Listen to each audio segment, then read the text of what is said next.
नमस्कार दोस्तों, आज एक बार फिर हम हाजिर हैं आपके लिए हिंदी जगत के महान उपन्यासकार मुंशी प्रेमचंद द्वारा रचित गोदान उपन्यास का भाग 7 लेकर के। इस उपन्यास को सभी लोगों तक साझा जरूर करें जिससे दूसरे लोग भी इसे सुन पाए और इसका आनंद उठा सके। गोदान भाग 7। यह अभिनय जब समाप्त हुआ तो उधर रंगशाला में धनुष यज्ञ समाप्त हो चुका था और सामाजिक प्रसंग की तैयारी हो रही थी, मगर इन सज्जनों को उससे विशेष दिलचस्पी न थी। केवल मिस्टर मेहता देखने गए और आदि से अंत तक जमे रहे। उन्हें बड़ा मजा आ रहा था। बीच बीच में तालियां बजाते थे और फिर कहो का आग्रह करके अभिनेताओं को प्रोत्साहन भी देते जाते थे। राय साहब ने इस प्रसंग में एक मुकदमेबाज देहाती जमींदार का खाका उड़ाया था। कहने को तो प्रसन्न था, मगर करुणा से भरा हुआ।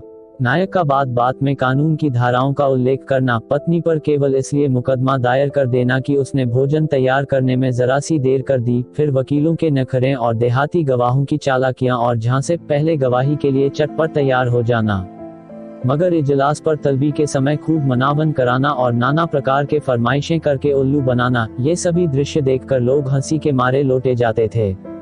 सबसे सुंदर वह दृश्य था जिसमें वकील गवाहों को उनके बयान रटा रहा था। गवाहों का बार बार भूलें करना, वकील का बिगड़ना, फिर नायक का देहाती बोली में गवाहों को समझाना और अंत में इजलास पर गवाहों का बदल जाना ऐसा सजीव और सत्य था कि मिस्टर मेहता उछल पड़े और तमाशा समाप्त होने पर नायक को गले लगा लिया और सभी नटों को एक एक मेडल देने की घोषणा की। राय साहब के प्रति उनके मन में श्रद्धा के भाव जाग उठे। राय साहब स्टेज के पीछे ड्रामे का संचालन कर रहे थे। मेहता दौड़कर उनके गले लिप गए और मुग्ध होकर बोले, आपकी दृष्टि इतनी पैनी है, इसका मुझे अनुमान न था।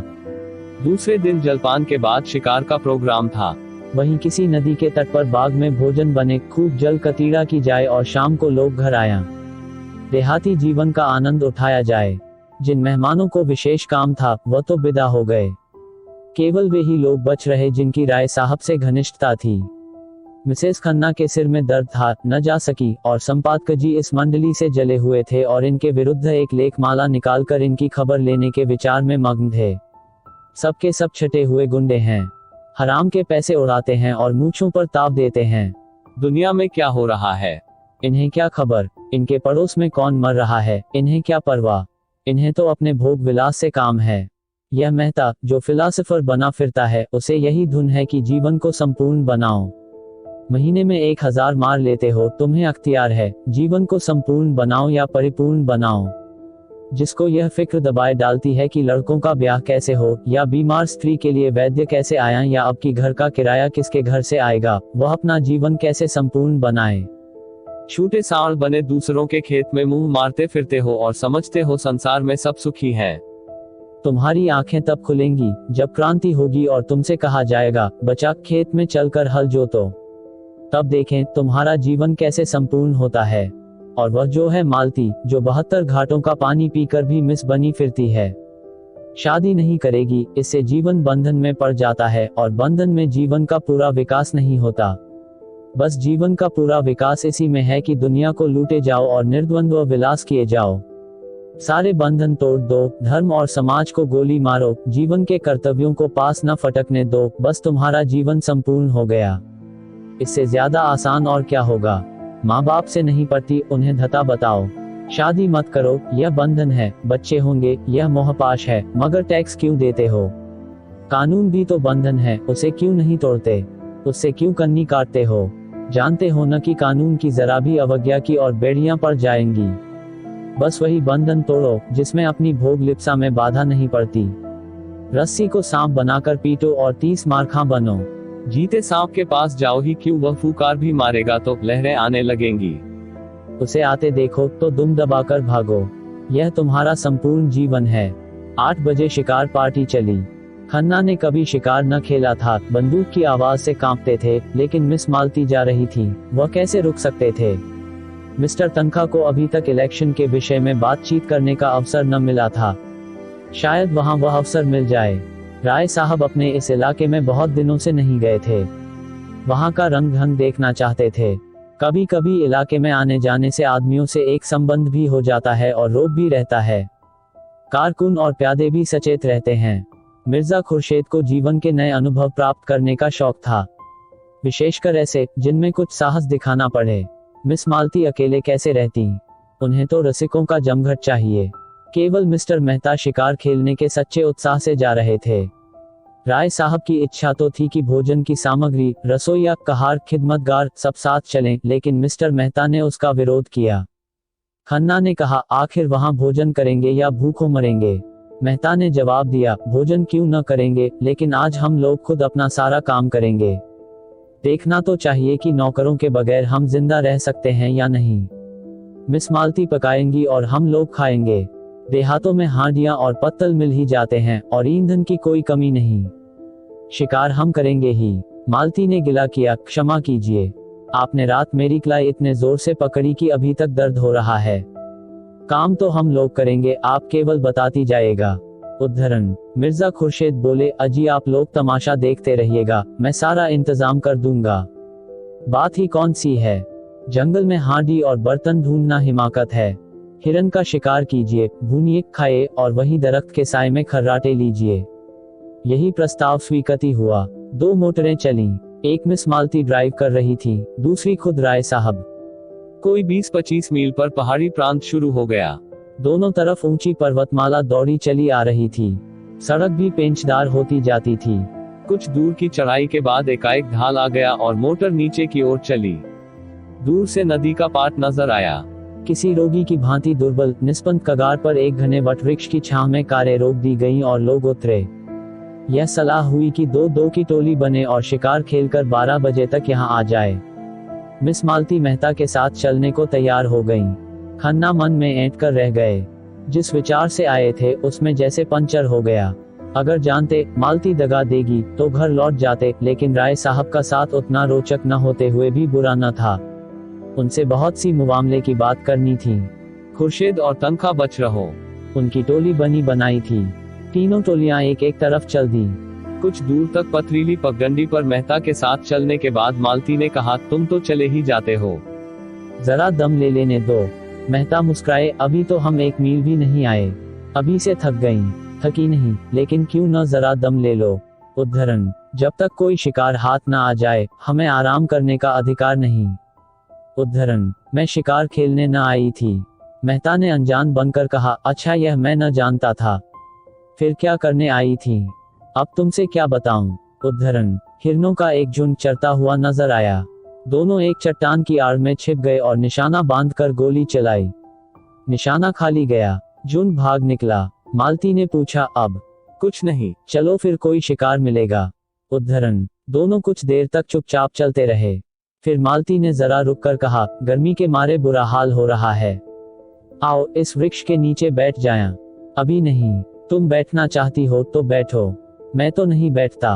उद्धरण। बड़े निर्दयी हो तुम, सच कहती हूँ। उद्धरण। जब तक कोई शिकार न मिल जाए मैं बैठ नहीं सकता। उद्धरण। तब तो तुम मुझे मार ही डालोगे। अच्छा बताओ, रात तुमने मुझे इतना क्यों सताया? मुझे तुम्हारे ऊपर बड़ा क्रोध आ रहा था। याद है तुमने मुझे क्या कहा था? तुम हमारे साथ चलेगा दिलदार। मैं न जानती थी तुम इतने शरीर हो। अच्छा सच कहना, तुम उस वक्त मुझे अपने साथ ले जाते। उद्धरण। मेहता ने कोई जवाब न दिया, मानो सुना ही नहीं। दोनों कुछ दूर चलते रहे। एक तो जेठ की धूप, दूसरे पथरीला रास्ता। मालती थककर बैठ गई। मेहता खड़े खड़े बोले, अच्छी बात है, तुम आराम कर लो, मैं यहीं आ जाऊंगा। मुझे अकेले छोड़कर चले जाओगे? उद्धरण। मैं जानता हूँ तुम अपनी रक्षा कर सकती हो। उद्धरण। कैसे जानते हो? उद्धरण। मैं युग की देवियों की यही सिफ्त है। वह मर्द का आश्रय नहीं चाहती, उससे कंधा मिलाकर चलना चाहती हैं। उद्धरण। मालती ने झेंपते हुए कहा, तुम कोरे फिलासफर हो मेहता, सच। सामने वृक्ष पर एक मोर बैठा हुआ था। मेहता ने निशाना साधा और बंदूक चलाई। मोर उड़ गया। मालती प्रसन्न होकर बोली, बहुत अच्छा हुआ, मेरा शाप पड़ा। मेहता ने बंदूक कंधे पर रखकर कहा, तुमने मुझे नहीं, अपने आप को शाप दिया। शिकार मिल जाता तो मैं तुम्हें 10 मिनट की मोहलत देता। अब तो तुमको फौरन चलना पड़ेगा। मालती उठकर मेहता का हाथ पकड़ती हुई बोली, फिलासफरों के शायद हृदय नहीं होता। तुमने अच्छा किया विवाह नहीं किया। उस गरीब को मार ही डालते, मगर मैं यूं न छोड़ूंगी। तुम मुझे छोड़कर नहीं जा सकते। मेहता ने एक झटके से हाथ छुड़ा लिया और आगे बढ़े। मालती सजल नेत्र होकर बोली, मैं कहती हूँ मत जाओ। नहीं, मैं इसी चट्टान पर सिर पटक दूंगी। मेहता ने तेजी से कदम बढ़ाए। मालती उन्हें देखती रही। जब वह 20 कदम निकल गए तो झुंझलाकर उठी और उनके पीछे दौड़ी। अकेले विश्राम करने में कोई आनंद न था। समीप आकर बोली, मैं तुम्हें इतना पशु न समझती थी। मैं जो हिरन मारूंगा उसकी खाल तुम्हें भेंट करूंगा। उद्धरण, खाल जाए भाड़ में, मैं अब तुमसे बात न करूंगी। उद्धरण, कहीं हम लोगों के हाथ कुछ न लगा और दूसरों ने अच्छे शिकार मारे तो मुझे बड़ी झेप होगी। उद्धरण, एक चौड़ा नाला मुंह फैलाए बीच में खड़ा था। बीच की चट्टानें उसके दांतों से लगती थीं। धार में इतना वेग था कि लहरें उछली पड़ती थीं। सूर्य मध्याह्न पर आ पहुंचा था और उसकी प्यासी किरणें जल में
अगर कोई देख ले, भय तो लगता है। उद्धरण, दो पग के बाद उसने करुण स्वर में कहा, अच्छा बताओ, मैं यहीं पानी में डूब जाऊं तो तुम्हें रंज हो या न हो?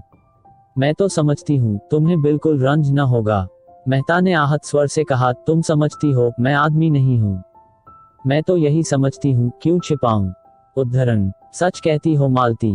उद्धरण, तुम क्या समझते हो? उद्धरण, मैं कभी बतलाऊंगा। उद्धरण, पानी मेहता के गर्दन तक आ गया।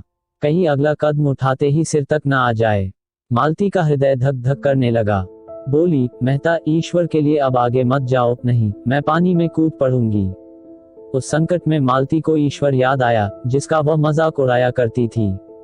जानती थी ईश्वर कहीं बैठा नहीं है जो आकर उन्हें उबार लेगा, लेकिन मन को जिस अवलंबन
की मुझे जरूरत नहीं। उद्धरण, मालती ने ओठ सिकोड़कर ऊपर सांस खींचते हुए कहा, तुमसे कोई पेश न पाएगा। एक ही घाघ हो। अच्छा बताओ, मेरे विषय में तुम्हारा क्या ख्याल है? मेहता ने नटखटपन से मुस्कुराकर कहा, तुम सब कुछ कर सकती हो, बुद्धिमती हो, चतुर हो, प्रतिभावान हो, दयालु हो, चंचल हो, स्वाभिमानी हो, त्याग कर सकती हो, लेकिन प्रेम नहीं कर सकती। मालती ने पैनी दृष्टि से ताक कर कहा, झूठे हो तुम, बिल्कुल झूठे। मुझे तुम्हारा यह दावा निस्सार मालूम होता है कि तुम नारी हृदय तक पहुंच जाते हो। दोनों नाले के किनारे किनारे चले जा रहे थे। 12 बज चुके थे, पर अब मालती को न विश्राम की इच्छा थी, न लौटने की। आज के संभाषण में उसे एक ऐसा आनंद आ रहा था जो उसके लिए बिल्कुल नया था। उसने कितने ही विद्वानों और नेताओं को एक मुस्कान में, एक चितवन में, एक रसीले वाक्य में उल्लू बनाकर छोड़ दिया था। ऐसी बालू की दीवार पर वह जीवन का आधार नहीं रख सकती थी। आज उसे वह कठोर ठोस पत्थर सी भूमि मिल गई थी जो फावड़ों से चिनगारियां निकाल रही थी और उसकी कठोरता उसे उत्तरोत्तर मोह लेती थी। धाया की आवाज हुई। एक लालसर नाले पर उड़ा जा रहा था। मेहता ने निशाना मारा। चिड़िया चोट खाकर भी कुछ दूर उड़ी, फिर बीच धार में गिर पड़ी और लहरों के साथ बहने लगी। अब उद्धरण, अभी जाकर लाता हूँ। जाती कहाँ है? उद्धरण, यह कहने के साथ वह रेत में दौड़े और बंदूक किनारे पर रख गड़ाप से पानी में कूद पड़े और बहाव की ओर तैरने लगे, मगर आध मील तक पूरा जोर लगाने पर भी चिड़िया न पा सके। चिड़िया मरकर भी जैसे उड़ी जा रही थी। सहसा उन्होंने देखा, एक युवती किनारे की एक झोपड़ी से निकली, चिड़िया को बहते देखकर साड़ी को जांघों तक चढ़ाया और पानी में घुस पड़ी। एक क्षण में उसने चिड़िया पकड़ ली और मेहता को दिखाती हुई बोली, पानी से निकल जाओ बाबूजी, तुम्हारी चिड़िया यह है। मेहता युवती की चपलता और साहस देखकर मुग्ध हो गए। तुरंत किनारे की ओर हाथ चलाए और 2 मिनट में युवती के पास जा खड़े हुए। युवती का रंग था तो काला और वह भी गहरा, कपड़े बहुत ही मैले और फूहड़, आभूषण के नाम पर केवल हाथों में 2-2 मोटी चूड़ियां, सिर के बाल उलझे अलग अलग। मुखमंडल का कोई भाग ऐसा नहीं जिसे सुंदर या सुघड़ कहा जा सके, लेकिन उस स्वच्छ निर्मल जलवायु ने उसके कालेपन में ऐसा लावण्य भर दिया था और प्रकृति की गोद में पलकर उसके अंग इतने सुडौल, सुगठित और स्वच्छंद हो गए थे कि यौवन का चित्र खींचने के लिए उससे सुंदर कोई रूप न मिलता। उसका सबल स्वास्थ्य जैसे मेहता के मन में बल और तेज भर रहा था। मेहता ने उसे धन्यवाद देते हुए कहा, तुम बड़े मौके से पहुंच गई, नहीं मुझे न जाने कितनी दूर तैरना पड़ता। युवती ने प्रसन्नता से कहा, मैंने तुम्हें तैरते आते देखा तो दौड़ी। शिकार खेलने आए होंगे? हाँ, आए तो थे शिकार ही खेलने, मगर दोपहर हो गया और यही चिड़िया मिली है। तेंदुआ मारना चाहो तो मैं उसका ठौर दिखा दूं। रात को यहाँ रोज पानी पीने आता है, कभी कभी दोपहर में भी आ जाता है। उद्धरण, फिर जरा सकुचाकर सिर झुकाए बोली, उसकी खाल हमें देनी पड़ेगी। चलो मेरे द्वार पर, वहाँ पीपल की छाया है। यहाँ धूप में कब तक खड़े रहोगे? कपड़े भी तो गीले हो गए हैं। मेहता ने उसकी देह में चिपकी हुई गीली साड़ी की ओर देखकर कहा, तुम्हारे कपड़े भी तो गीले हैं। सने लापरवाही से कहा, हमारा क्या, हम तो जंगल के हैं। दिन दिन भर धूप और पानी में खड़े रहते हैं। तुम थोड़े ही रह सकते हो। लड़की कितनी समझदार है और बिल्कुल गंवार। तुम खाल लेकर क्या करेगी? उद्धरण, हमारे दादा बाजार में बेचते हैं, यही तो हमारा काम है। उद्धरण, लेकिन दोपहरी यहाँ काटें तो तुम खिलाओगी क्या?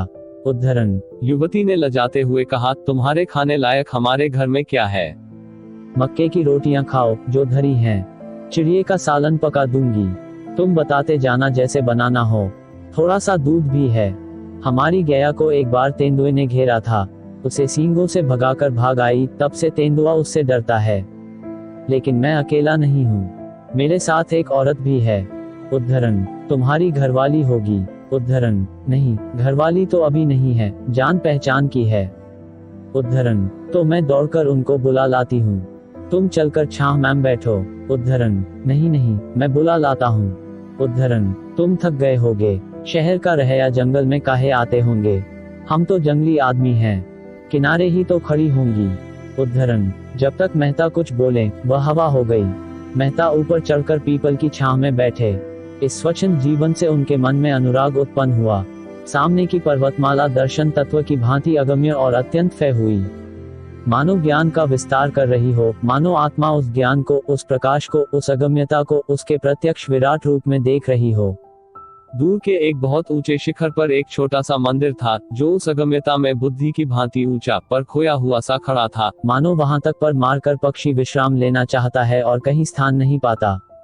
मेहता इन्हीं विचारों में डूबे हुए थे कि युवती मिस मालती को साथ लिए आ पहुंची, एक वन पुष्प की भांति धूप में खिली हुई, दूसरी गमले के फूल की भांति धूप में मुरझाई और निजीदमव। मालती ने बेदिली के साथ कहा, पीपल की छां बहुत अच्छी लग रही है क्या? और यहाँ भूख के मारे प्राण निकले जा रहे हैं। युवती दो बड़े बड़े मटके उठा लाई और बोली, तुम जब तक यहीं बैठो, मैं अभी दौड़कर पानी लाती हूँ, फिर चूल्हा जला दूंगी। और मेरे हाथ का खाओ तो मैं एक क्षण में बोटियां सेंक दूंगी। नहीं, अपने आप सेंक लेना।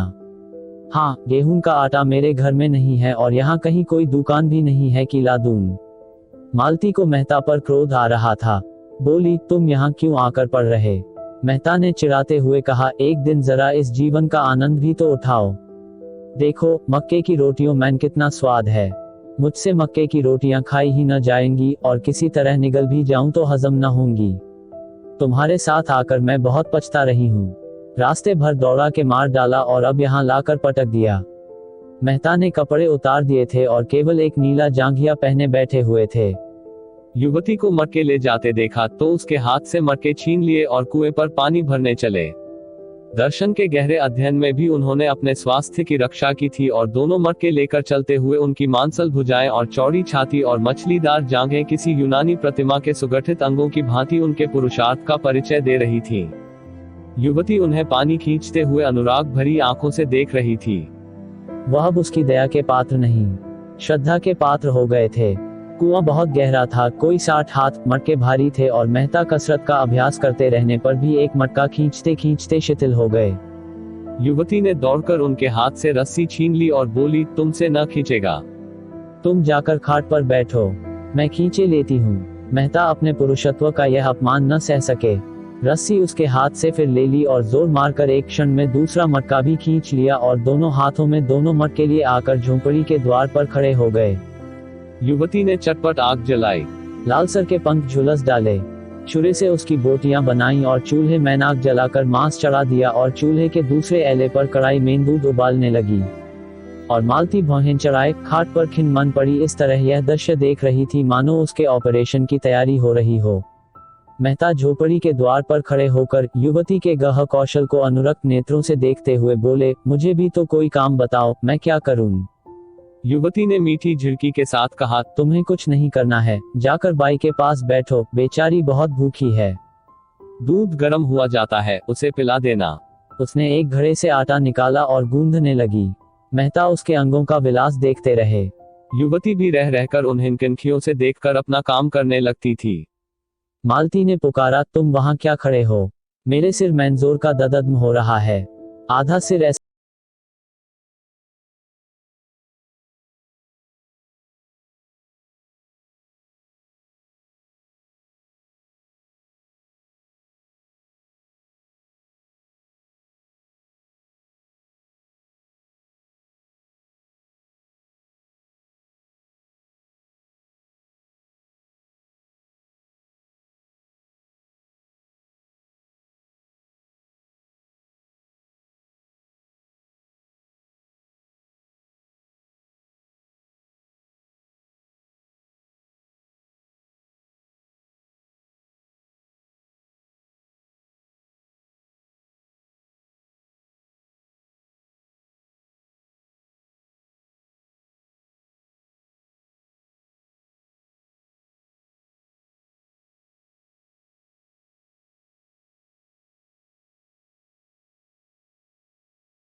उद्धरण, उसकी खूबियां उसे मुबारक, मुझे देवी बनने की इच्छा नहीं है।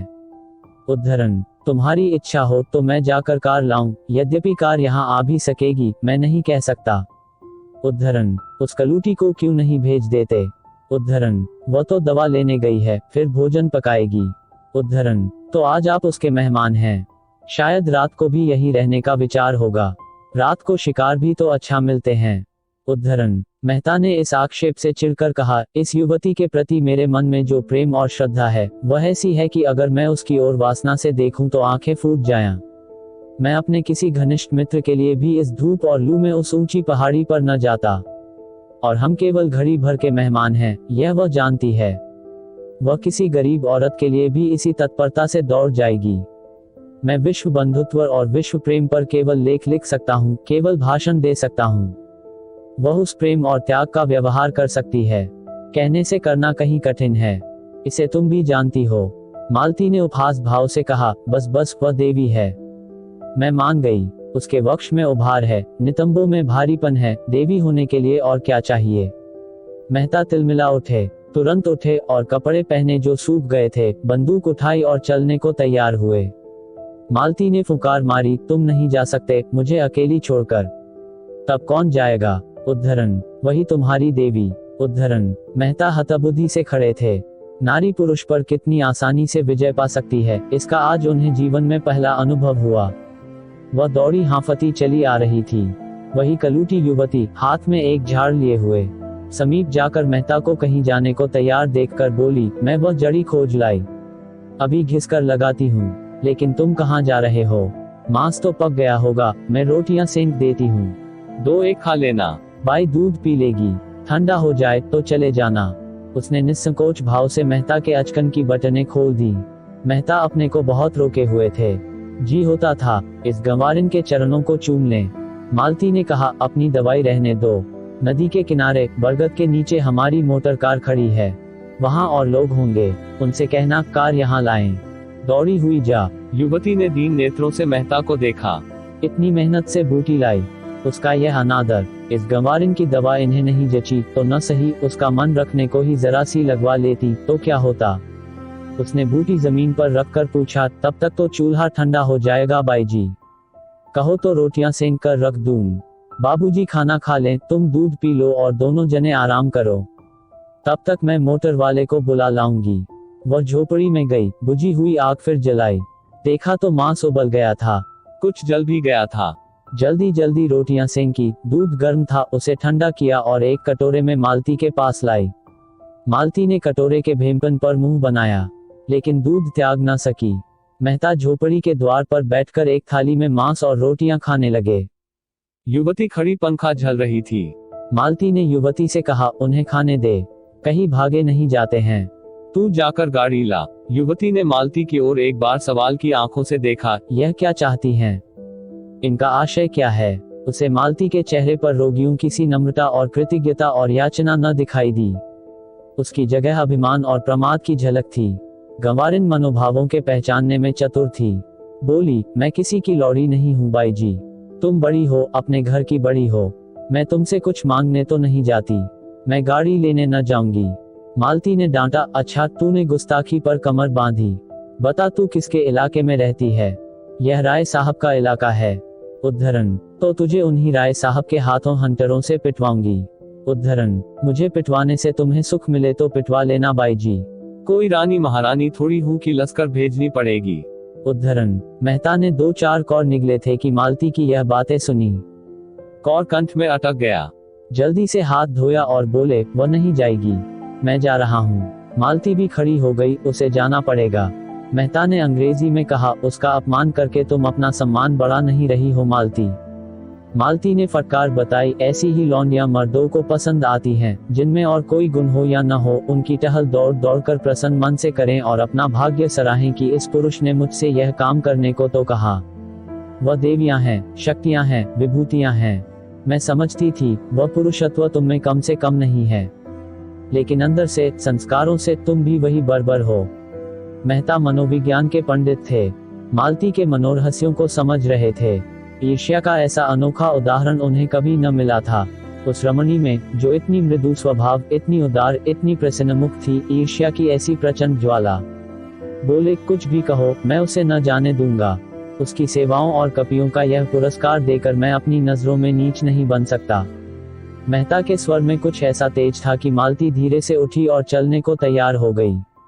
उसने जलकर कहा, अच्छा तो मैं ही जाती हूँ, तुम उसके चरणों की पूजा करके पीछे आना। मालती 2-3 कदम चली गई तो मेहता ने युवती से कहा, अब मुझे आज्ञा दो बहन, तुम्हारा यह नेह, तुम्हारी निस्वार्थ सेवा हमेशा याद रहेगी। युवती ने दोनों हाथों से सजल नेत्र होकर उन्हें प्रणाम किया और झोपड़ी के अंदर चली गई। दूसरी टोली राय साहब और खन्ना की थी। राय साहब तो अपने उसी रेशमी कुर्ते और रेशमी चादर में थे, मगर खन्ना ने शिकारी सूट डाटा था, जो शायद आज ही के लिए बनवाया गया था, क्योंकि खन्ना को असामियों के शिकार से इतनी फुर्सत कहाँ थी कि जानवरों का शिकार करते। खन्ना ठिंगने, इखरे, रूपवान आदमी थे, गेहुआ रंग, बड़ी बड़ी आंखें, मुंह पर चेचक के दाग, बातचीत में बड़े कुशल। कुछ दूर चलने के बाद खन्ना ने मिस्टर मेहता का जिक्र छेड़ दिया, जो कल से ही उनके मस्तिष्क में राहु की भांति समाये हुए थे। बोले, यह मेहता भी कुछ अजीब आदमी है, मुझे तो कुछ बना हुआ मालूम होता है। राय साहब मेहता की इज्जत करते थे और उन्हें सच्चा और निष्कपट आदमी समझते थे, पर खन्ना से लेन देन का व्यवहार था, कुछ स्वभाव से शांति प्रिय भी थे, विरोध न कर सके। बोले, मैं तो उन्हें केवल मनोरंजन की वस्तु समझता हूँ, कभी उनसे बहस नहीं करता, और करना भी चाहूँ तो उतनी विद्या कहाँ से लाऊं। जिसने जीवन के क्षेत्र में कभी कदम ही नहीं रखा, वह अगर जीवन के विषय में कोई नया सिद्धांत अलापता है तो मुझे उस पर हंसी आती है। मजे से 1000 माहवार फटकारते हैं, न जोरू न जानता, न कोई चिंता न बाधा, वह दर्शन न बघारें तो कौन बघारें। आप निद्वद्वद्व रहकर जीवन को संपूर्ण बनाने का स्वप्न देखते हैं, ऐसे आदमी से क्या बहस की जाए। मैंने सुना चरित्र का अच्छा नहीं है। उद्धरण, बेफिक्री में चरित्र अच्छा रह ही कैसे सकता है। समाज में रहो और समाज के कर्तव्यों और मर्यादाओं का पालन करो, तब पता चले। उद्धरण, मालती न जाने क्या देखकर उन पर लट्टू हुई जाती है। उद्धरण, मैं समझता हूँ, वह केवल तुम्हें जला रही है। उद्धरण, मुझे वह क्या जलाएंगी, बेचारी, मैं उन्हें खिलौने से ज्यादा नहीं समझता। उद्धरण, यह तो न कहो मिस्टर खन्ना, मिस मालती पर जान तो देते हो तुम। उद्धरण, यो तो मैं आपको भी यही इल्जाम दे सकता हूँ। उद्धरण, मैं सचमुच खिलौना समझता हूँ, आप उन्हें प्रतिमा बनाए हुए हैं। खन्ना ने जोर से कहा मारा, हालांकि हंसी की कोई बात न थी। अगर एक लोटा जल चढ़ा देने से वरदान मिल जाए तो क्या बुरा है। अब की राय साहब ने जोर से कहा मारा, जिसका कोई प्रयोजन न था। तब आपने उस देवी को समझा ही नहीं। आप जितनी ही उसकी पूजा करेंगे, उतना ही वह आपसे दूर भागेगी। जितना ही दूर भागिएगा, उतना ही आपकी ओर दौड़ेगी। उद्धरण, तब तो उन्हें आपकी ओर दौड़ना चाहिए था। उद्धरण, मेरी ओर? मैं उस रसिक समाज से बिल्कुल बाहर हूँ मिस्टर खन्ना, सच कहता हूँ।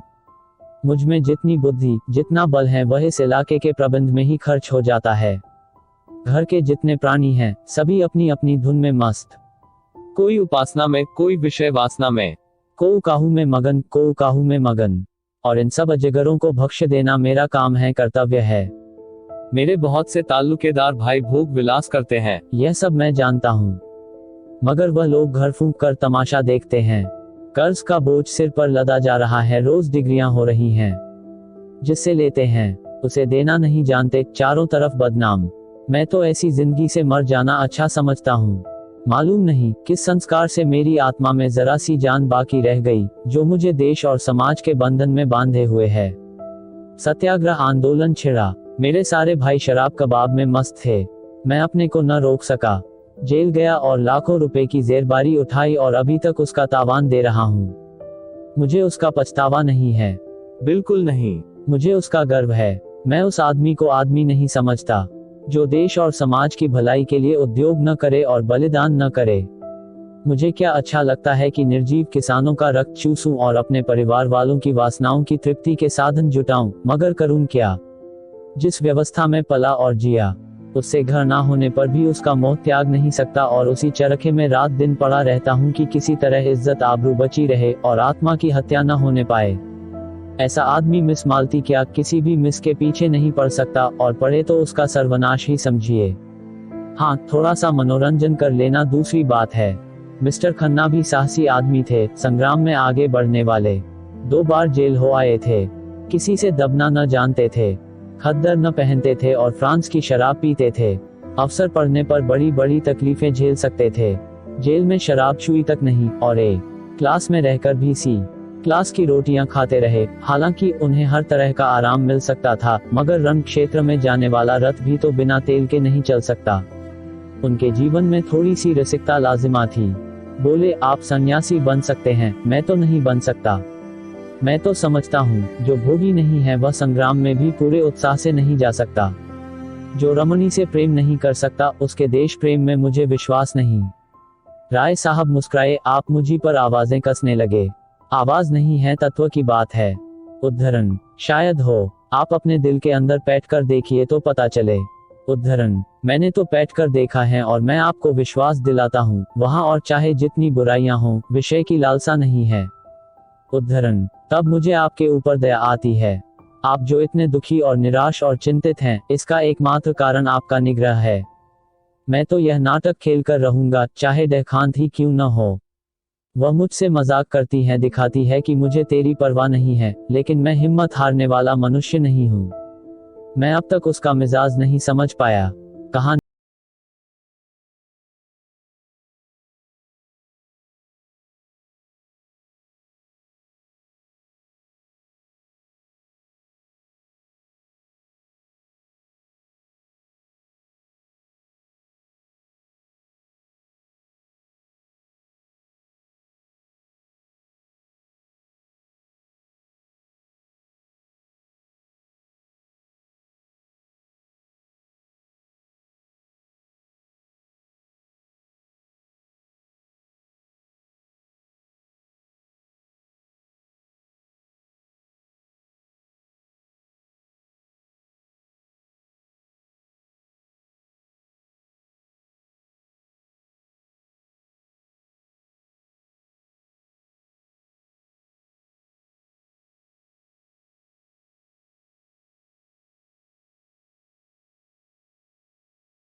खा जाते हैं, लेकिन वही जो अनाड़ी हैं, आप जैसे अनुभवी, सुशिक्षित और दूरंदेश लोगों के लिए इससे ज्यादा नफे का काम ही नहीं। बाजार का चढ़ाव उतार कोई आकस्मिक घटना नहीं, इसका भी विज्ञान है। एक बार उसे गौर से देख लीजिए, फिर क्या मजाल की धोखा हो जाए। राय साहब कंपनियों पर अविश्वास करते थे। एक बार इसका उन्हें कड़वा अनुभव हो भी चुका था, लेकिन मिस्टर खन्ना को उन्होंने अपनी आंखों से बढ़ते देखा था और उनकी कार्यदक्षता के कायल हो गए थे। अभी 10 साल पहले जो व्यक्ति बैंक में क्लर्क था, वह केवल अपने अध्यवसायिक पुरुषार्थ और प्रतिभा से शहर में पूछता है। उसकी सलाह की उपेक्षा न की जा सकती थी। इस विषय में अगर खन्ना उनके पथ प्रदर्शक हो जाएं, तो उन्हें बहुत कुछ कामयाबी हो सकती है। ऐसा अवसर क्यों छोड़ा जाए? तरह तरह के प्रश्न करते रहे। सहसा एक देहाती एक बड़ी सी टोकरी में कुछ जड़ें, कुछ पित्तियां, कुछ फल लिए जाता नजर आया। खन्ना ने पूछा, अरे क्या बेचता है? देहाती सकपका गया, डरा कहीं बेगाड़ में न पकड़ जाए। बोला, कुछ तो नहीं मालिक, यही घास पात है, क्या करेगा इनका? उद्धरण, बेचूंगा मालिक। जड़ी बूटी है। उद्धरण, कौन कौन सी जड़ी बूटी हैं बता। देहाती ने अपना औषधालय खोलकर दिखलाया। मामूली चीजें थीं जो जंगल के आदमी उखाड़ कर ले जाते हैं और शहर में अत्तारों के हाथ 2-4 आने में बेच आते हैं, जैसे मकोए, कंघी, सहदेया, कुकरौंधे, धतूरे के बीज, मदार के फूल, करजे, घमची आदि। हर एक चीज दिखाता था और रटे हुए शब्दों में उसके गुण भी बयान करता जाता था। यह मकोए है सरकार, ताप हो, मंदाग्नि हो, तिल्ली हो, धड़कन हो, शूल हो, खांसी हो, एक खोराक में आराम हो जाता है। यह धतूरे के बीज हैं मालिक, गठिया हो, बाई हो। खन्ना ने दाम पूछा, उसने 8 आने कहे। खन्ना ने 1 रुपया फेंक दिया और उसे पड़ाव तक रख आने का हुक्म दिया। गरीब ने मुंह मांगा दाम ही नहीं पाया, उसका दुगुना पाया। आशीर्वाद देता चला गया। राय साहब ने पूछा, आप यह घास पात लेकर क्या करेंगे? खन्ना ने मुस्कुराकर कहा, इनकी अशफियां बनाऊंगा। मैं कीमियागर हूँ, यह आपको शायद नहीं मालूम। तो यार वह मंत्र हमें सिखा दो। उद्धरण, हाँ, शौक से। मेरी शागिर्दी कीजिए। पहले 1.25 सेर लड्डू लाकर चढ़ाए, तब बताऊंगा। बात यह है कि मेरा तरह तरह के आदमियों से साबका पड़ता है। कुछ ऐसे लोग भी आते हैं जो जड़ी बूटियों पर जान देते हैं। उनको इतना मालूम हो जाए कि यह किसी फकीर की दी हुई बूटी है, फिर आपकी खुशामद करेंगे, नाक रगड़ेंगे और आप वह चीज उन्हें दे दें तो हमेशा के लिए आपके ऋणी हो जाएंगे। 1 रुपए में अगर 10-20 बुद्धुओं पर एहसान का नम्र कसा जा सके तो क्या बुरा है। जरा से एहसान से बड़े बड़े काम निकल जाते हैं। राय साहब ने कुतूहल से पूछा, मगर इन बूटियों के गुण आपको याद कैसे रहेंगे? खन्ना ने कहा, मारा आप भी राय साहब बड़े मजे की बातें करते हैं। जिस बूटी में जो गुण चाहे बता दीजिए, वह आपकी लियाकत पर मुनहसर है। सेहत तो रुपए में 8 आने विश्वास से होती है। आप जो इन बड़े बड़े अफसरों को देखते हैं और इन लंबी पूंछ वाले विद्वानों को और इन रईसों को, ये सब अंधविश्वासी होते हैं। मैं तो वनस्पति शास्त्र के प्रोफेसर को जानता हूँ जो कुकरौंधे का नाम भी नहीं जानते। इन विद्वानों का मजाक तो हमारे स्वामी जी खूब उड़ाते हैं। आपको तो कभी उनके दर्शन न हुए होंगे।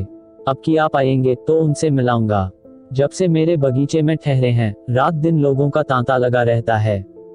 माया तो उन्हें छू भी नहीं गई, केवल एक बार दूध पीते हैं। ऐसा विद्वान महात्मा मैंने आज तक नहीं देखा। न जाने कितने वर्ष हिमालय पर तप करते रहे, पूरे सिद्ध पुरुष हैं। आप उनसे अवश्य दीक्षा लीजिए। मुझे विश्वास है आपकी यह सारी कठिनाइयां छूमंतर हो जाएंगी। आपको देखते ही आपका भूत भविष्य सब कह सुनाएंगे। ऐसे प्रसन्नमुख हैं कि देखते ही मन खिल उठता है। ताज्जुब तो यह है कि खुद इतने बड़े महात्मा हैं, मगर संन्यास और त्याग, मिदर और मठ, संप्रदाय और पंथ, इन सब को ढोंग कहते हैं, पाखंड कहते हैं। रूढ़ियों के बंधन को तोड़ो और मनुष्य बनो। देवता बनने का ख्याल छोड़ो। देवता बनकर तुम मनुष्य न रहोगे। राय साहब के मन में शंका हुई। महात्माओं में उन्हें भी वह विश्वास था जो प्रभुता वालों में आमतौर पर होता है। दुखी प्राणी को आत्मचिंतन में जो शांति मिलती है, उसके लिए वह भी लालायित रहते थे। जब आर्थिक कठिनाइयों से निराश हो जाते, मन में आता संसार से मुंह मोड़कर एकांत में जा बैठें और मोक्ष की चिंता करें। संसार के बंधनों को वह भी साधारण मनुष्यों की भांति आत्मोन्नति के मार्ग की बाधाएं समझते थे और इनसे दूर हो जाना ही उनके जीवन का भी आदर्श था। लेकिन संन्यास और त्याग के बिना बंधनों को तोड़ने का और क्या उपाय है? लेकिन जब वह संन्यास को ढोंग कहते हैं तो खुद क्यों संन्यास लिया है? उद्धरण, उन्होंने संन्यास कब लिया है साहब? वह तो कहते हैं आदमी को अंत तक काम करते रहना चाहिए। विचार स्वातंत्र्य उनके उपदेशों का तत्व है। उद्धरण, मेरी समझ में कुछ नहीं आ रहा है। विचार स्वातंत्र्य का आशय क्या है? उद्धरण, समझ में तो मेरे भी कुछ नहीं आता। अब की आइए तो उनसे बातें हों। वह प्रेम को जीवन का सत्य कहते हैं और इसकी ऐसी सुंदर व्याख्या करते हैं कि मन मुग्ध हो जाता है। उद्धरण, मिस मालती को उनसे मिलाया या नहीं? उद्धरण, आप भी दिल लगी करते हैं। मालती को भला इनसे क्या मिलता? वाक्य पूरा न हुआ था कि वह सामने झाड़ी में सरसराहट की आवाज सुनकर चौंक पड़े और प्राण रक्षा की प्रेरणा से राय साहब के पीछे आ गए। झाड़ी में से एक तेंदुआ निकला और मंद गति से सामने की ओर चला। राय साहब ने बंदूक उठाई और निशाना बांधना चाहते थे कि खन्ना ने कहा, यह क्या करते हैं आप? ख्वाहमख्वाह उसे छेड़ रहे हैं। कहीं लौट पड़े तो? लौट क्या पड़ेगा, वही ढेर हो जाएगा। उद्धरण, तो मुझे उस टीले पर चढ़ जाने दीजिए। मैं शिकार का ऐसा शौकीन नहीं हूँ। उद्धरण, तब क्या शिकार खेलने चले थे? उद्धरण, शामत और क्या। राय साहब ने बंदूक नीचे कर ली। बड़ा अच्छा शिकार निकल गया। ऐसे अवसर कम मिलते हैं। उद्धरण, मैं तो अब यहाँ नहीं ठहर सकता, खतरनाक जगह है। उद्धरण, एक आध शिकार तो मार लेने दीजिए, खाली हाथ लौटते शर्म आती है। उद्धरण, आप मुझे कृपा करके कार के पास पहुंचा दीजिए, फिर चाहे तेंदुए का शिकार कीजिए या चीते का। उद्धरण, आप बड़े डरपोक हैं मिस्टर खन्ना, सच। उद्धरण, व्यर्थ में अपनी जान खतरे में डालना बहादुरी नहीं है। उद्धरण, अच्छा तो आप खुशी से लौट सकते हैं। उद्धरण, अकेला। उद्धरण, रास्ता बिल्कुल साफ है। उद्धरण, जी नहीं, आपको मेरे साथ चलना पड़ेगा। उद्धरण, राय साहब ने बहुत समझाया, मगर खन्ना ने एक न मानी। मारे भय के उनका चेहरा पीला पड़ गया था। उस वक्त अगर झाड़ी में से एक गिलहरी भी निकल आती तो वह चीख मार कर गिर पड़ते। बोटी बोटी कांप रही थी, पसीने से तर हो गए थे। राय साहब को लाचार होकर उनके साथ लौटना पड़ा। जब दोनों आदमी बड़ी दूर निकल आए तो खन्ना के होश ठिकाने आए। बोले, खतरे से नहीं डरता, लेकिन खतरे के मुंह में उंगली डालना हिमाकत है। अजी जाओ भी, जरा सा तेंदुआ देख लिया तो जान निकल गई। उद्धरण, मैं शिकार खेलना उस जमाने का संस्कार समझता हूँ जब आदमी पशु था। तब से संस्कृति बहुत आगे बढ़ गई है। उद्धरण, मैं मिस मालती से आपकी कलई खोलूंगा। उद्धरण, मैं अहिंसावादी होना लज्जा की बात नहीं समझता। उद्धरण, अच्छा तो यह आपका अहिंसावाद था, शाबाश। उद्धरण, खन्ना ने गर्व से कहा, जी हाँ, यह मेरा अहिंसावाद था। आप बुद्ध और शंकर के नाम पर गर्व करते हैं और पशुओं की हत्या करते हैं। लज्जा आपको आनी चाहिए, न कि मुझे। कुछ दूर दोनों फिर चुपचाप चलते रहे। तब खन्ना बोले, तो आप कब तक आएंगे? मैं चाहता हूँ आप पॉलिसी का फॉर्म आज ही भर दें और शक्कर के हिस्सों का भी। मेरे पास दोनों फॉर्म भी मौजूद हैं। राय साहब ने चिंतित स्वर में कहा, जरा सोच लेने दीजिए। इसमें सोचने की जरूरत नहीं। उद्धरण, तीसरी टोली मिर्जा खुर्शेद और मिस्टर तनखा की थी। मिर्जा खुर्शेद के लिए भूत और भविष्य सादे कागज की भांति था। वह वर्तमान में रहते थे। न भूत का पछतावा था, न भविष्य की चिंता। जो कुछ सामने आ जाता था उसमें जी जान से लग जाते थे। मित्रों की मंडली में वह विनोद के पुतले थे। काउंसिल में उनसे ज्यादा उत्साही मेंबर कोई न था। जिस प्रश्न के पीछे पड़ जाते, मिनिस्टरों को रुला देते। किसी के साथ रियायत करना नहीं जानते थे। बीच बीच में परिहास भी करते जाते थे। उनके लिए आज जीवन था, कल का पता नहीं। गुस्सेवर भी ऐसे थे कि ताल ठोंक कर सामने आ जाते थे। नम्रता के सामने दंडवत करते थे, लेकिन जहां किसी ने शान दिखाई और यह हाथ धोकर उसके पीछे पड़े। न अपना लेना याद रखते थे, न दूसरों का देना। शौक था शायरी का और शराब का। औरत केवल मनोरंजन की वस्तु थी। बहुत दिन हुए हृदय का दिवाला निकाल चुके थे। मिस्टर तनखा दांव पेंच के आदमी थे। सौदा पटाने में, मुआमला सुझाने में, अड़ंगा लगाने में, बालू से तेल निकालने में, गला दबाने में, दुम झाड़ कर निकल जाने में बड़े सिद्धहस्त।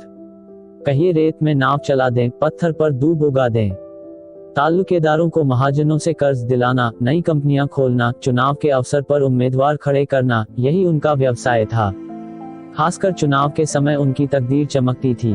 किसी पोड़े उम्मीदवार को खड़ा करते, दिलोजान से उसका काम करते और 10-20 हजार बना लेते। जब कांग्रेस का जोर था, कांग्रेस के उम्मीदवारों के सहायक थे। जब सांप्रदायिक दल का जोर हुआ तो हिंदू सभा की ओर से काम करने लगे। मगर इस उलटफेर के समर्थन के लिए उनके पास ऐसी दलीलें थीं कि कोई उंगली न दिखा सकता था। शहर के सभी रईस, सभी हुक्काम, सभी अमीरों से उनका याराना था। दिल में चाहे लोग उनकी नीति पसंद न करें, पर वह स्वभाव के इतने नम्र थे कि कोई मुंह पर कुछ न कह सकता था। मिर्जा खुर्शेद ने रुमाल से माथे का पसीना पोंछकर कहा, आज तो शिकार खेलने के लायक दिन नहीं है। आज तो कोई मुशायरा होना चाहिए था। वकील ने समर्थन किया, जी हाँ, वही बाग में बड़ी बहार रहेगी। थोड़ी देर के बाद मिस्टर तनखा ने मामले की बात छेड़ी। अब की चुनाव में बड़े बड़े गुल खिलेंगे, आपके लिए भी मुश्किल है। मिर्जा विरक्त मन से बोले, अब की मैं खड़ा ही न हूँगा। तनखा ने पूछा, क्यों? मुफ्त की बकबक कौन करे, फायदा ही क्या? मुझे अब इस डेमोक्रेसी में भक्ति नहीं रही। जरा सा काम और महीनों की बहस। हाँ, जनता की आंखों में धूल झोंकने के लिए अच्छा स्वांग है। इससे तो कहीं अच्छा है कि एक गवर्नर रहे, चाहे वह हिंदुस्तानी हो या अंग्रेज, इससे बहस नहीं। एक इंजन जिस गाड़ी को बड़े मजे से हजारों मील खींच ले जा सकता है, उसे 10,000 आदमी मिलकर भी उतनी तेजी से नहीं खींच सकते। मैं तो यह सारा तमाशा देखकर कौंसिल से बेजार हो गया हूँ। मेरा बस चले तो कौंसिल में आग लगा दूं। जिसे हम डेमोक्रेसी कहते हैं, वह व्यवहार में बड़े बड़े व्यापारियों और जमींदारों का राज्य है और कुछ नहीं। चुनाव में वही बाजी ले जाता है जिसके पास रुपए हैं। रुपए के जोर से उसके लिए सभी सुविधाएं तैयार हो जाती हैं। बड़े बड़े पंडित, बड़े बड़े मौलवी, बड़े बड़े लिखने और बोलने वाले, जो अपनी जबान और कलम से पब्लिक को जिस तरफ चाहे फेर दें, सभी सोने के देवता के पैरों पर माथा रगड़ते हैं। मैंने तो इरादा कर लिया है, अब इलेक्शन के पास न जाऊंगा। मेरा प्रोपेगेंडा अब डेमोक्रेसी के खिलाफ होगा। मिर्जा साहब ने कुरान की आयतों से सिद्ध किया कि पुराने जमाने के बादशाहों के आदर्श कितने ऊंचे थे। आज तो हम उसकी तरफ ताक भी नहीं सकते। हमारी आंखों में चकाचौंध आ जाएगी। बादशाह को खजाने की एक कौड़ी भी निजी खर्च में लाने का अधिकार न था। वह किताबें नकल करके, कपड़े सीकर, लड़कों को पढ़ाकर अपना गुजर करता था। मिर्जा ने आदर्श महीपों की एक लंबी सूची गिना दी। कहाँ तो वह प्रजा को पालने वाला बादशाह, और कहाँ आजकल के मंत्री और मिनिस्टर 5, 6, 7, 8 हजार माहवार मिलना चाहिए। यह लूट है या डेमोक्रेसी? हिरनों का एक झुंड चरता हुआ नजर आया। मिर्जा के मुख पर शिकार का जोश चमक उठा। बंदूक संभाली और निशाना मारा।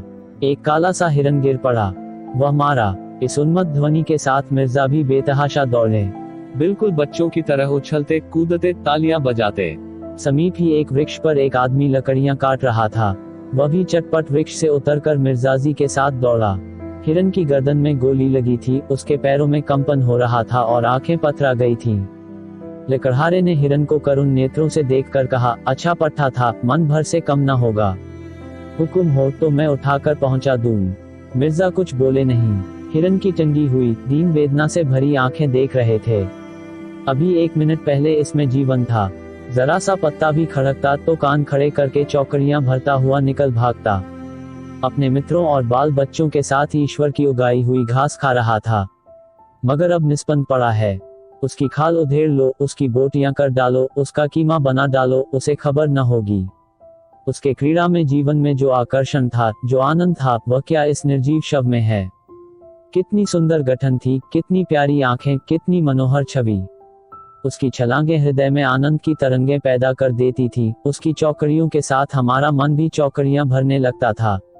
उसकी स्फूर्ति जीवन सा बिखेरती चलती थी, जैसे फूल सुगंध बिखेरता है। लेकिन अब उसे देखकर ग्लानि होती है। लकड़हारे ने पूछा, कहाँ पहुंचाना होगा मालिक? मुझे भी 2-4 पैसे दे देना। मिर्जाजी जैसे ध्यान से चौंक पड़े। बोले, अच्छा उठा ले। कहाँ चलेगा? जहाँ हुक्म हो मालिक। उद्धरण, नहीं, जहाँ तेरी इच्छा हो वहाँ ले जा, मैं तुझे देता हूँ। लकड़हारे ने मिर्जा की ओर कुतूहल से देखा। कानों पर विश्वास न आया। अरे नहीं मालिक, हुजूर ने शिकार किया है तो हम कैसे खा लें?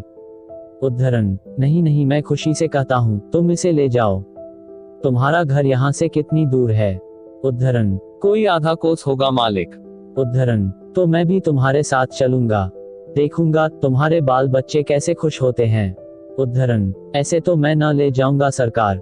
आप इतनी दूर से आए, इस कड़ी धूप में शिकार किया, मैं कैसे उठा ले जाऊं? उठा उठा, देर न कर, मुझे मालूम हो गया तू भला आदमी है। लकड़हारे ने डरते डरते और रह रहकर मिर्जाजी के मुख की ओर सशंक नेत्रों से देखते हुए कि कहीं बिगड़ न जाया, हिरन को उठाया। सहसा उसने हिरन को छोड़ दिया और खड़ा होकर बोला, मैं समझ गया मालिक, हजूर ने इसकी हलाली नहीं की। मिर्जाजी ने हंसकर कहा, बस बस, तूने खूब समझा, अब उठा ले और घर चल। मिर्जाजी धर्म के इतने पाबंद न थे। 10 साल से उन्होंने नमाज न पढ़ी थी। 2 महीने में एक दिन व्रत रख लेते थे, बिल्कुल निराहार, निर्जल। मगर लकड़हारे को इस ख्याल से जो संतोष हुआ था कि हिरन अब इन लोगों के लिए अखाद्य हो गया है, उसे फीका न करना चाहते थे। लकड़हारे ने हल्के मन से हिरन को गर्दन पर रख लिया और घर की ओर चला। तनखा अभी तक तटस्थ से वहीं पेड़ के नीचे खड़े थे। धूप में हिरन के पास जाने का कष्ट क्यों उठाते? कुछ समझ में न आ रहा था कि मामला क्या है।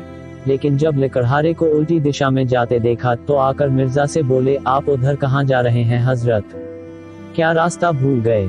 मिर्जा ने अपराधी भाव से मुस्कुराकर कहा, मैंने शिकार इस गरीब आदमी को दे दिया, अब जरा इसके घर चल रहा हूँ, आप भी आइए न। तनखा ने मिर्जा को कुतूहल की दृष्टि से देखा और बोले, आप अपने होश में हैं या नहीं? कह नहीं सकता, मुझे खुद नहीं मालूम। शिकार इसे क्यों दे दिया? इसीलिए कि उसे पाकर इसे जितनी खुशी होगी, मुझे या आपको न होगी। तनखा खिसियाकर बोले, जाए, सोचा था खूब कबाब उड़ाएंगे, सो आपने सारा मजा किरकिरा कर दिया। खैर, राय साहब और मेहता कुछ न कुछ लाएंगे ही, कोई गम नहीं। मैं इस इलेक्शन के बारे में कुछ अर्ज करना चाहता हूँ। आप नहीं खड़ा होना चाहते न सही, आपकी जैसी मर्जी, लेकिन आपको इसमें क्या तामुल है कि जो लोग खड़े हो रहे हैं उनसे इसकी अच्छी कीमत वसूल की जाए। मैं आपसे सिर्फ इतना चाहता हूं कि आप किसी पर यह भेद न खुलने दें कि आप नहीं खड़े हो रहे हैं। सिर्फ इतनी मेहरबानी कीजिए मेरे साथ। ख्वाजा जमाल ताहिर इसी शहर से खड़े हो रहे हैं।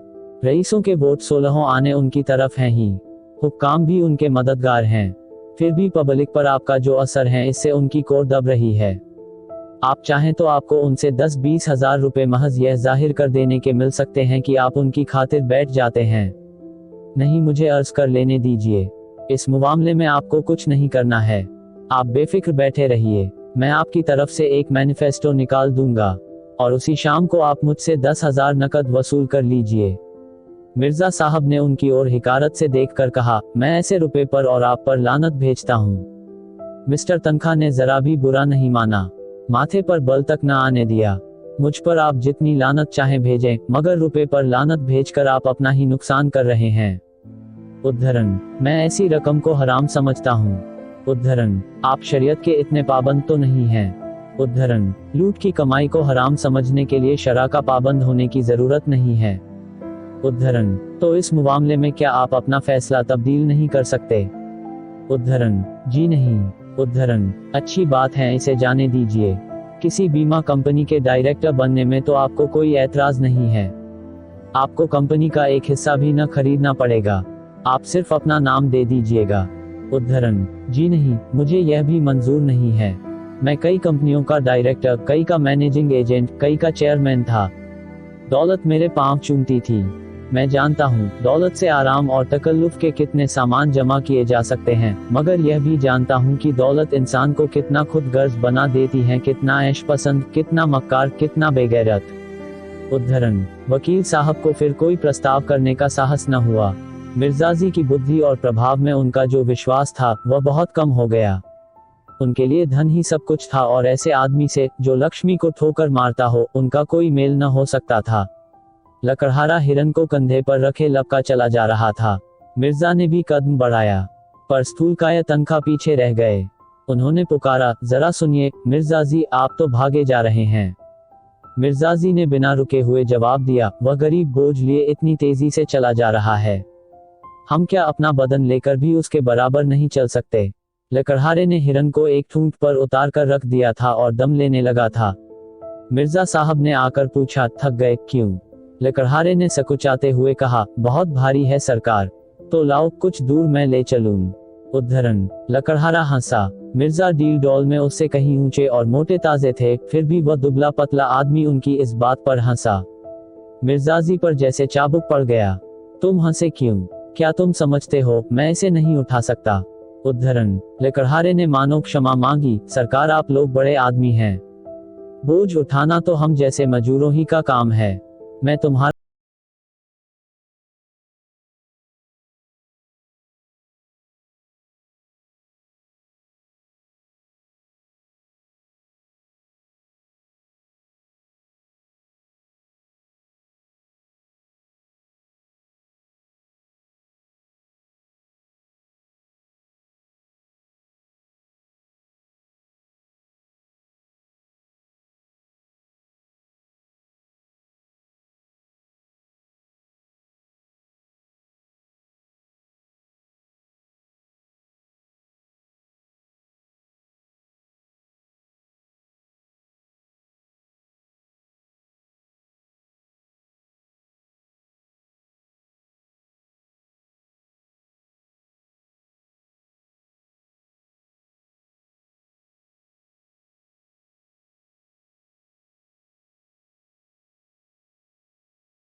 डायरेक्टर, मेंबर, मुनीम, कन्वेसर, जो कुछ कहिएगा, बन जाऊंगा। बस 100 कदम ले चलिए। मेरी तो ऐसे ही दोस्तों से निपटी है जो मौका पड़ने पर सब कुछ कर सकते हो। उद्धरण। तनखा का मन चुलबुला उठा। मिर्जा अपने कॉल के पक्के हैं, इसमें कोई संदेह न था। हिरन ऐसा क्या बहुत भारी होगा? आखिर मिर्जा इतनी दूर ले ही आए। बहुत ज्यादा थके तो नहीं जान पड़ते, अगर इनकार करते हैं तो सुनहरा अवसर हाथ से जाता है। आखिर ऐसा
रुमाल से हवा करते हुए उनकी पीठ ठोंकी। जोर तो यार तुमने खूब मारा, लेकिन तकदीर के खोटे हो।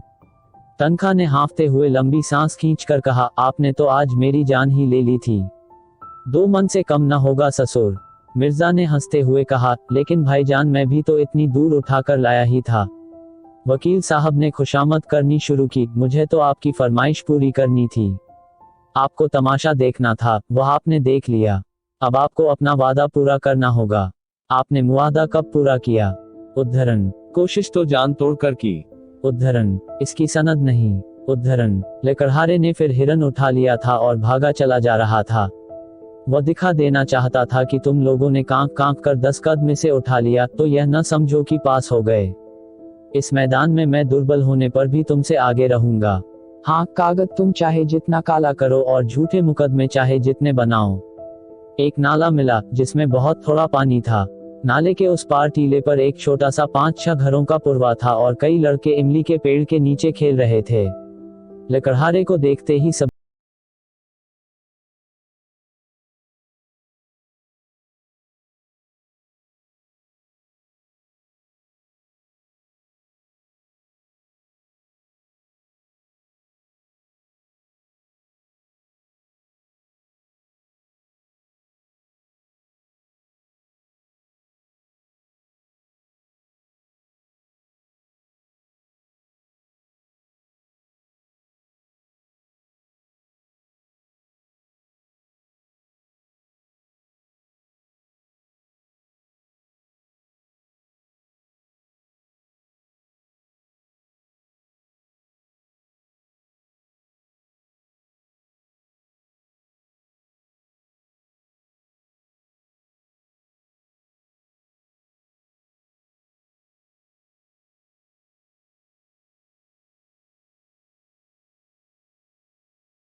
के साथ बूढ़े जवानों के साथ जवान बने हुए थे।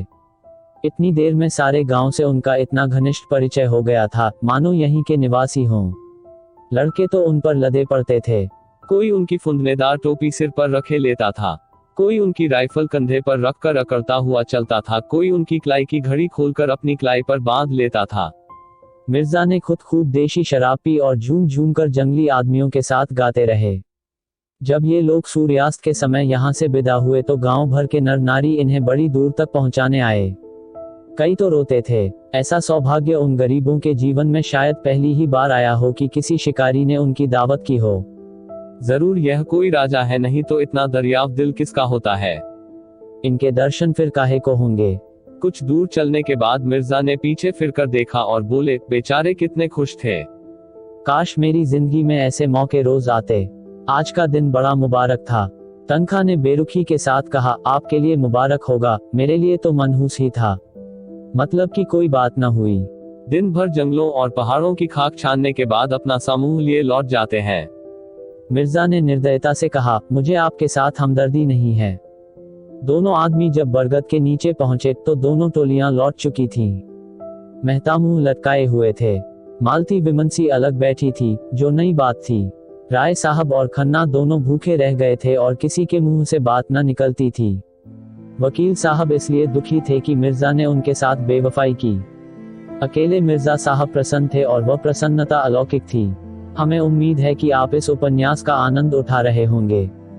गोदान उपन्यास के अगले भाग के लिए हमें कमेंट करके जरूर बताएं, जिससे हम अति शीघ्र आपके लिए अगला भाग लेकर के उपस्थित होंगे।